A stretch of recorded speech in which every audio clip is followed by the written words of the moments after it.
After last week's Indiana primary, Ted Cruz and John Kasich ended their presidential bids, leaving Donald Trump unopposed and the presumptive Republican nominee for the White House. As this unusual political year progresses, I invited former political consultant, now media strategist Paul Robbins, to come in and share some of his perspective on the fall campaign that's taking shape. The bed was made really in the Congress by the Republican majority when they said we're not going to work with Barack Obama. Then you had the insurgency with the Tea Party, which they were kind of even marginalized a little bit by Boehner. So you get to the point where people are so fed up with the Republican Party and with Washington.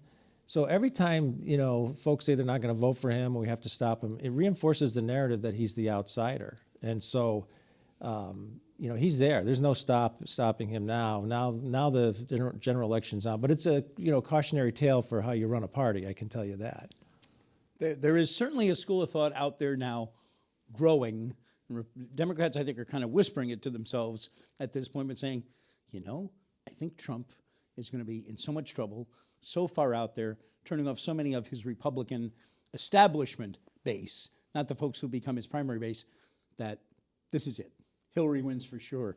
I know you're one of the people that says, not so fast. Not so fast, because the idea about the trade deals that have been bad for America, the fact that the economy hasn't, people haven't gotten a raise in a long time, the system isn't working. So what you have is someone who is running as a function of the system, Hillary Clinton, who's essentially looking for a third term, either for her husband or for Barack Obama, where people are dissatisfied, not happy, versus an outsider. And we're in an outsider year, so, geez, I would think that would give him a chance.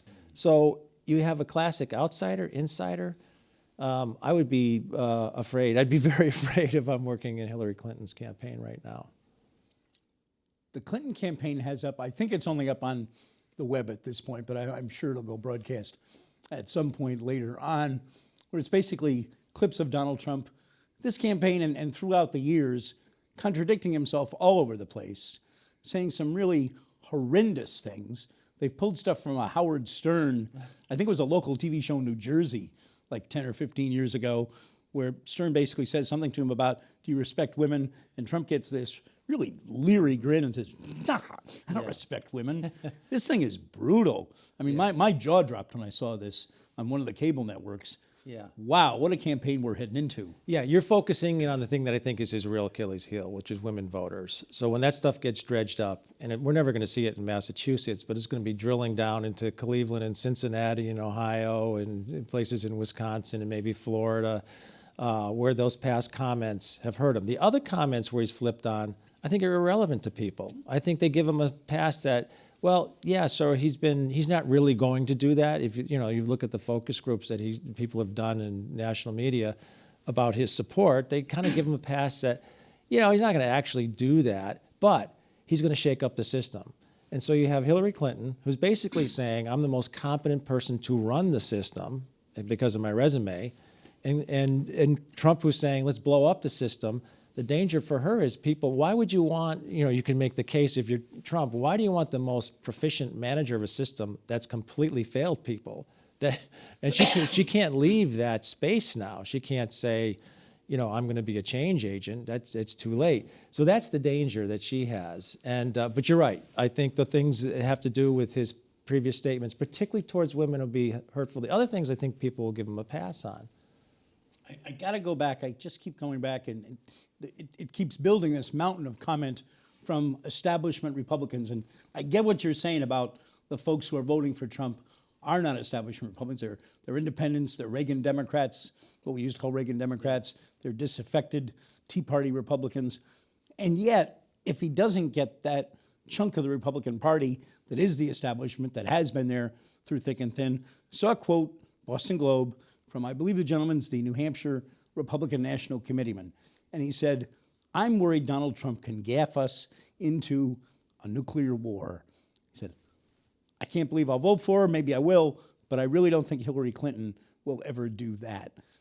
That grabbed me, and I said, maybe that's how she wins. I don't like her, but it's better than the alternative. Well, you go back to the Clinton campaign where the mantra was, it's the economy, stupid, right? So yeah, the trigger finger issue I think is out there in the famous Goldwater-Johnson case where people were afraid of Barry Goldwater, where I think we had much more of a nuclear fear that was out there. I think trumping that, not to use the pun right now, would be the economy and the sluggishness of it, and the fact that people don't feel that their children are going to do better than they're doing, that they've done in their economic careers. So I think the elements are there for a really close race. You flip a couple of these industrial states.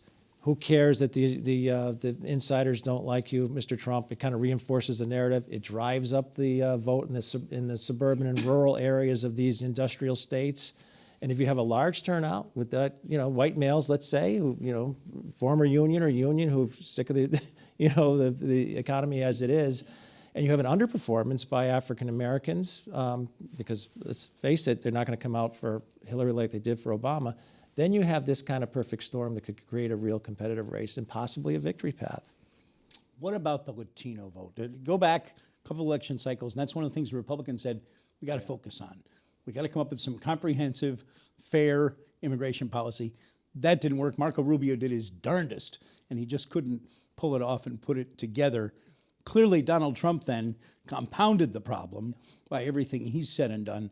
I think he's got the highest negatives among Latinos anybody's ever had among just about any group nationally. I think it's 88%.